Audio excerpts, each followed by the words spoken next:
अचानक गुर्दों का फेल हो जाना। आपने बहुत सारी कहानियाँ ये सुनी होगी कि बहुत सारे लोग कहते हैं कि एकदम से किडनी फेल हो गई थी, हकीम साहब ने काढ़ा दिया या हकीम साहब ने ये बताया था, हमने पी लिया, पीते ही किडनी बिल्कुल ठीक हो गई है। इसको क्या कहते हैं? किडनी फेलियर दो किस्म का होता है, एक है एक्यूट किडनी फेलियर और होता है CKD, जिसको क्रॉनिक किडनी डिसीज़ कहा जाता है। अब इसमें चक्कर ये होता है कि एक्यूट किडनी फेलियर के जो होते हैं, जो केसेस होते हैं, उसके अंदर जिसमें क्रेटिनाइन बढ़ जाता है, यानी ये काम नहीं करती है, क्रेटिनाइन बढ़ जाता है। इसमें हकीम साहब की दवा से वो ठीक नहीं होता है, वो ऑटोमेटिकली ठीक हो जाता है अपने वक्त के बाद। क्योंकि किडनी फेलियर, अगर आपको डायबिटीज़ है कई सालों से, अगर आपको कई सालों से ब्लड प्रेशर की शिकायत हो रही है और आप उसके दवाइयाँ ले रहे हैं, कई साल से आपके यूरिन से प्रोटीन जा रहा था और आपने उसका इलाज नहीं किया, तो धीरे धीरे होकर किडनी आपकी फेल हुई है, ये क्रॉनिक किडनी फेलियर है। और ये इसके अंदर ये मसला बहुत लंबा चलता है, इसमें डायलिसिस सेट कर कोई भी चीज़ नहीं बताते हैं, लेकिन अल्हम्दुलिल्लाह हमारे पास आज भी ऐसे केसेस मौजूद है जिसमें CKD के अंदर पिछले 10 सालों से बेंगलुरु में पेशेंट मौजूद है, हैदराबाद में पेशेंट मौजूद है, 5 साल 7 साल 10 साल से सिर्फ यही मेडिसिन से हम उसको लेकर चल रहे हैं। अल्हम्दुलिल्लाह क्रेटिनाइन मेंटेन्ड है, 1.5 2.1 2.2 चलता रहता है, हम मेंटेन करते रहते हैं अल्हम्दुलिल्लाह, पेशेंट भी ठीक है विदाउट डायलिसिस।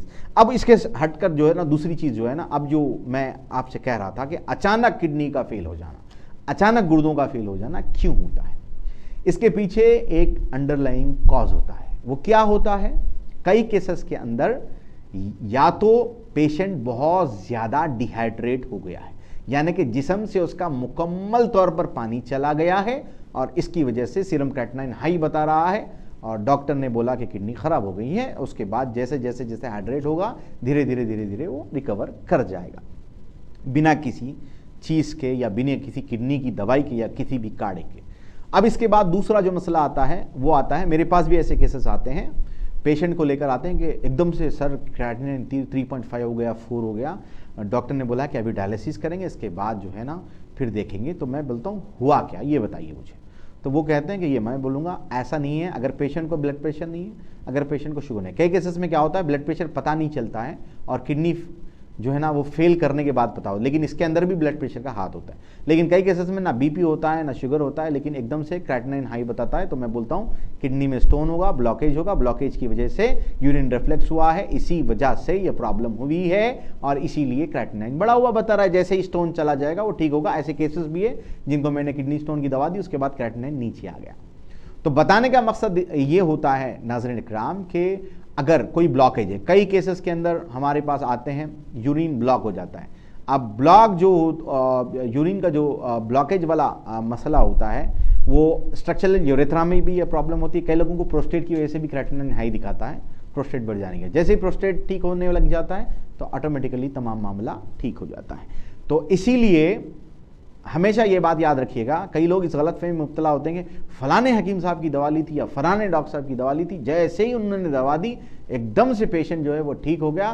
3 दिन के बाद हमने चेक करवाया तो किडनी बिल्कुल ठीक हो गई थी। वो किडनी भैया वो डॉक्टर साहब वो हकीम साहब की दवा के बगैर भी ठीक होती थी, क्योंकि उसका जो अंडरलाइंग डिसीज़ था, उसके पीछे जो कॉज था वो कॉज ठीक हुआ।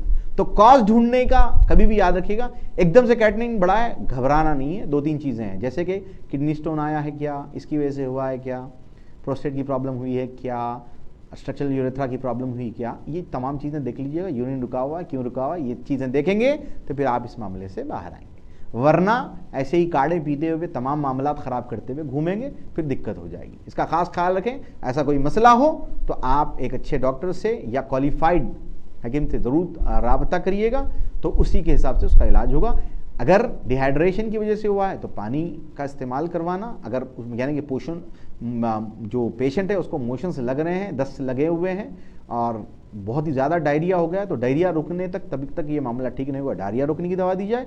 अगर नहीं किडनी स्टोन है तो किडनी स्टोन की दवा दी जाए तो क्रेटिनाइन ठीक होगा।